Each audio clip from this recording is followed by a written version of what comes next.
Raj Mehta is an addiction therapist. But addiction therapist is too narrow of a term to truly describe Raj's all-encompassing passion for helping people overcome their addictions.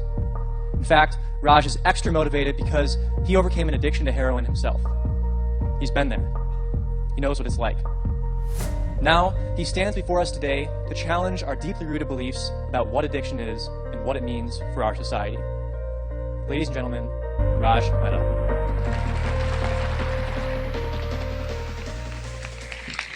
Hello, Ann Arbor. How we doing today? Glad to be here. My name is Raj, and I'm an addiction killer. So what does that mean? I'm not addiction's friend. And so before we go any further, do I have permission to tell the truth? Because in this part of my life, I kind of get in trouble for telling the truth about things. And so we're going to talk about addiction and what it is, but most importantly, I do all kinds of things. I'm a former heroin addict that crawled across the streets of Detroit, across broken glass to eventually graduate from U of M with a 4.0. I'm here to break some stigma, okay? People can change. And thank you, and people can change. And I do this for many of the people that didn't make it. And so in talking about addiction, we're going to be honest with each other and kind of go through some different ground. But it's really important that we get basically a holistic view of what addiction is. And here's our first slide. Addiction is not just the individual. Think about the individual as a pebble that falls into a pond, okay? As that pebble falls into the pond, it cascades outward. And that impact has direct effects on that person's family and on their friends and on their school. And as that cascades outward, it begins to impact the county and the city. And as it begins to cascade outward, it begins to affect the state and the nation and the world. The bottom line is that addiction is a bidirectional reciprocal relationship with the environment. The addict does not abuse drugs or alcohol in a vacuum. It goes back and forth. And this bidirectional relationship plays into this whole thing that we have is called mixed messages.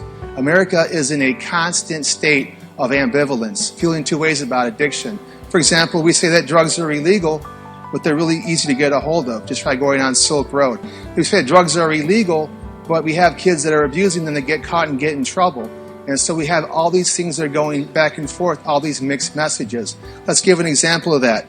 I watch TV, and America talks about people and all kinds of stuff goes on television, and it's a media that kind of reinforces where our values are supposed to be.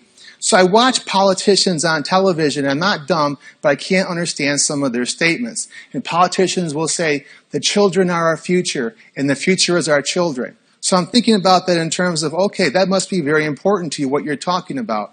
Then we begin to talk about, well, let's see the actionable results of that. Does anybody in this room know how many places there are to lock up children in kiddie prisons in Michigan? Have any idea if a kid misbehaves themselves and commits some crime or gets caught with drugs? How many places in Michigan can lock them up in a maximum security facility? Well, there's 40. There's 40 places to lock kids up. Let me ask you an important question. How many places are there for rehab for inpatient kids under the age of 18 in Michigan? Not going to like this. One place. With about a 30-day waiting list. And so think about it, 40-to-1 ratio about how you feel about children. Is that making sense? So we talk about this. This is kind of the ambivalence that we talk about. America is also very unique in another way. Only 2 countries in the entire world allow prescription drugs to be advertised on television. Now, there's a lot of countries in this world, right? So think about it. Only America and New Zealand allow big pharma to advertise prescription drugs on television. I call that a mixed message. Is that making sense? Let's go on to our next slide. We talk about the disease of addiction. Has anybody ever heard of addiction being referred to as a disease? Must have heard that at some point, right? And so let's try to figure out what that actually means. According to the American Medical Association, for anything to be a disease, it must meet 2 criteria. And those criteria are very simple. It must have symptoms, and it must be treatable. Think about a person that goes to his doctor, and he gets his blood work results back, and the doctor says, here's the deal. You have high blood sugar. Sir, you have diabetes. Think about that. How's that person going to respond to his doctor? Well, doctor, how do I treat this illness? How do I deal with this disease? And doctor says, well, it's very simple. We're going to give you insulin. So diabetes meets the model of a disease because it's got symptoms and it's treatable. The symptoms are the high blood sugar and it's treatable with insulin. Let's go a step further. Imagine if your friend comes up to you and says, I have the flu, the influenza virus. I'm very sick today. I can't go to class. What are some symptoms that you're going to look for in that individual while they're standing right in front of you that tells you whether or not this person has the flu? Anybody got some basic flu symptoms in their mind? What? Congestion, fever, runny nose, vomiting, right? This person has, physical symptoms that are readily apparent that they're ill and they're telling you the truth. Let's go the same direction with the disease of addiction, but think about it from a more sophisticated model. So a person in stage 1 cancer walks onto the stage and they say, I got stage 1 cancer. You really can't tell for sure they're ill. Another person comes on the stage and says, I got stage 4 cancer. It's pretty apparent that person is very ill. So for the illustration of this idea, let's think about the stereotypical homeless drug addict alcoholic. The guy that's out there panhandling money for change to get more drugs and alcohol. What's different about that man physically? Well, think about it. We're going to be honest. He doesn't look so good, doesn't smell so good, and doesn't dress so good. Those are signs and symptoms this guy's not doing too well. Let's kind of break this down a little bit further. If I'm a homeless person and I'm strung out to the gills on drugs and alcohol, what am I thinking about all day long? Where do I get more drugs? Where do I get more alcohol? I got a fifth in my hand. What am I thinking about? Where's the next fifth coming from? I'm a heroin addict with a pocket full of heroin, walking down the alley. What am I thinking about? Where do I get more heroin? So over a period of time, I have this obsession with the drug. And obsessions left untreated, as your mind keeps ruminating over and over again, that develops anxiety. And anxiety left untreated will morph into depression. So here I am, this homeless drug addict with an obsession with drugs, high anxiety, and high depression. But on top of that, let's kind of speculate together. For a person to become homeless in America, they must have burnt a lot of bridges. Mom and dad must have said to them straight to their face, we are done with you. Their friends and family, the kids they grew up with said, we are done with you. The employer said, we are done with you. To get to that process, to go to that low bottom, what must have happened? Well, at some point, that person must have made a bunch of promises. Imagine this. I realize I have a drug problem, and I tell somebody, I have a drug problem, I have an alcohol problem, I promise to stop. And that person's looking me right in the eyes. And the worst part about the story is that in that moment, I mean that to the very core of my being. I mean that to my heart. I really want to stop. I won't do this again tomorrow. If I kept making promises to you, and I really meant them, and I kept breaking those promises to you, how would I feel about myself? Anybody have an idea? Well, I have lower self-esteem. I have lower self-confidence. I have lower self-efficacy. And as I begin to feel really bad about myself, I have high levels of anxiety, high levels of depression. What do you think I'm going to do all day long to make those feelings go away? Is that making sense? So let's talk about social signs of disease of addiction. We talk about crying moms. We talk about legal signs of addiction. Law enforcement intervening, all kinds of drug charges. We talk about the financial symptoms of addiction, and even the spiritual ones, turning good men into bank robbers, turning good women into prostitutes. See, the flu is very easy to treat. It only has physical symptoms. Addiction is very difficult to treat. It has physical, mental, legal symptoms, financial symptoms, and spiritual symptoms all going on simultaneously. But the main symptom of addiction is the inability to get high successfully. Now, I'm not challenging anybody in this room to go out and try to use heroin successfully. That's not what I'm saying. What I'm trying to indicate is that when a person has a drug or alcohol problem, they begin to have problems when they use. For example, if when you abuse drugs and alcohol, your liver's beginning to fail you, you're not doing it right. If when you use drugs and alcohol, you begin to have mental health issues, you probably are an addict.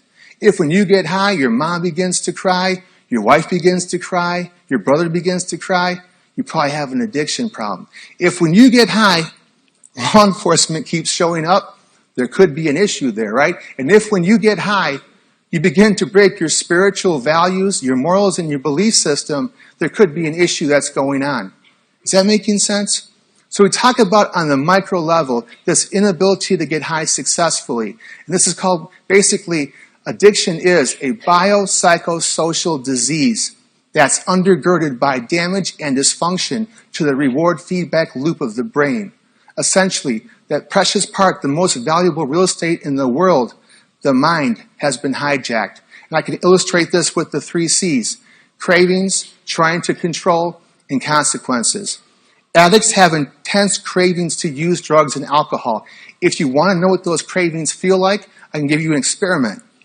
Please take a box of X-Lax and swallow the entire box, and then use your willpower not to use the restroom for 2 days. That's what cravings feel like to an addict or alcoholic. We talk about those intense cravings, those urges, and how powerful they are. The second C ties into trying to control their using. At some point when a person begins to abuse drugs and alcohol, they want to try to use less, use with different people, not use that drug over and over again. And this failed control using plays into the whole stigma and damage to the psyche. The final C is consequences. When addicts abuse drugs and alcohol, they experience severe consequences over a period of time. And those consequences can include death and long-term incarceration. Is that making sense? So in America, we have 2.2 million people in jail or in prison. That's more than any other country in the world. That's more than China and India combined. And 75% of those people are alcoholics and addicts. And everybody knows that. America is 5% of the world's population, but we consume 40% of the world's illegal drugs. Think about that. 5% consuming 40%. America is 5% of the world's population. We consume 99% of the world's produced Vicodin.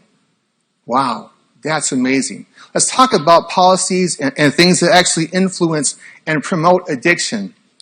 Is everybody in this room aware that being caught with 0 to 50 grams of any controlled substance is a felony? So the powder residue on a mirror of cocaine is a felony charge. 1 Adderall in your pocket doesn't belong to you, that's a felony charge. 1 Xanax that doesn't belong to you is a felony charge.